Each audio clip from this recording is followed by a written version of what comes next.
Hi అండి, నమస్తే. Welcome back to our channel పాండవులా స్టార్టర్. ఈరోజు మనం జొన్న రొట్టెని ఈజీగా పాతకాలం పద్ధతిలో చాలా సులువుగా ఎలా ప్రిపేర్ చేసుకోవాలో చూద్దాము.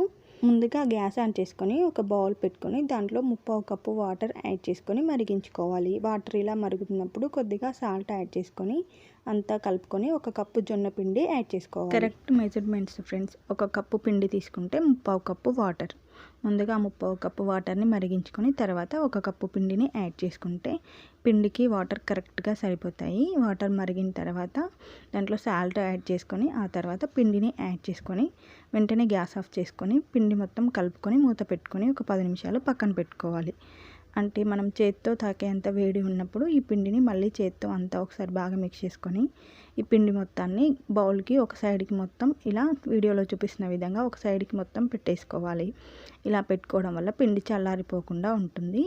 ఇప్పుడు పిండిలో నుంచి కొద్దిగా మనకి ఒక చపాతీకి సరిపడే అంత పిండి ముద్దని తీసుకొని బాగా ప్రెస్ చేసుకోవాలి ఫ్రెండ్స్. మనం దీన్ని ఎంత బాగా ప్రెస్ చేసుకొని ముద్దలా చేసుకుంటే మనకి చపాతీలు అంత బాగా వస్తాయి. జొన్న రొట్టెలు మొత్తం పిండి కలపడంలోనే ఉంటుంది ఫ్రెండ్స్ టేస్ట్. చూడండి, ఒక ముద్ద కాబట్టి కొంచెం పిండి కాబట్టి మనకి తొందరగా ప్రెస్ అయిపోతుంది, అలాగే సాఫ్ట్గా కూడా వస్తుంది. చూడండి, ఇలా సాఫ్ట్ బాల్లా చేసుకున్న తర్వాత కొద్దిగా జొన్న పిండి వేసుకొని చక్కగా చపాతీలాగా ఒత్తేసుకోవడమే.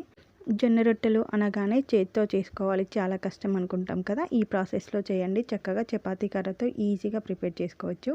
మనం చపాతీలు ఎంత ఈజీగా ప్రిపేర్ చేస్తామో అలాగే జొన్న రొట్టెని కూడా చేసుకోవచ్చు. మీకు ఈ రొట్టెలు చక్కగా గుండ్రగా కావాలనుకుంటే ఏదైనా బాక్స్ క్యాప్ తీసుకొని ఇలా రౌండ్గా కట్ చేసుకుంటే సరిపోతుంది. ఎక్స్ట్రా పిండిని మళ్ళీ చక్కగా చపాతీలాగా చేసుకోవచ్చు పిండి మీద రోల్ చేసుకొని. ఇప్పుడు ఈ చపాతీని చక్కగా వేడిగా ఉన్న ప్యాన్ పైన వేసుకొని కాల్చుకోవాలి ఫ్రెండ్స్. దీనికి ఆయిల్ వేయకూడదు, తెలుసు కదా మనందరికీ. జొన్న రొట్టెకి ఆయిల్ ఏం వేయక్కర్లేదు. ఇలా ఒక కాటన్ క్లాత్ తీసుకొని తడి క్లాత్ తీసుకొని ఇలా పైన ప్రెస్ చేసుకుంటూ ఉంటే చక్కగా పొంగుతుంది. చూడండి, వీడియోలో చూపిస్తున్న విధంగా ఎంత బాగా పొంగిందో. ఇలా రెండు వైపులా కాల్చుకున్న తర్వాత ఒక ప్లేట్లోకి తీసేసుకోవడమే. ఈ రొట్టెని మనం కొద్దిగా పిండి తీసుకుంటూ చక్కగా ఇలా ప్రెస్ చేసుకుంటూ రొట్టెల్లా ప్రిపేర్ చేసుకోవాలి ఫ్రెండ్స్. మొత్తం పిండి ఒకేసారి కలిపి పెట్టకూడదు, ఆరిపోతుంది. మనం ఒక్కొక్క ముద్దగా చేసుకుంటేనే బాగా వస్తాయి. ఇంతే ఫ్రెండ్స్, ఇదే విధంగా అన్ని రొట్టెలు చేసేసుకోవడమే. మీరు ఇలా ప్రిపేర్ చేసుకున్న రొట్టెల్ని చక్కగా లంచ్ బాక్స్లోకి కూడా ఇవ్వచ్చు. ఈ విధంగా చేశారంటే పొద్దున చేసిన రొట్టెలు సాయంత్రం దాకా కూడా ఇదే విధంగా సాఫ్ట్గా ఉంటాయి. మీరు లంచ్ బాక్స్లోకి కూడా పెట్టవచ్చు, పిల్లలకైనా పెద్దలకైనా.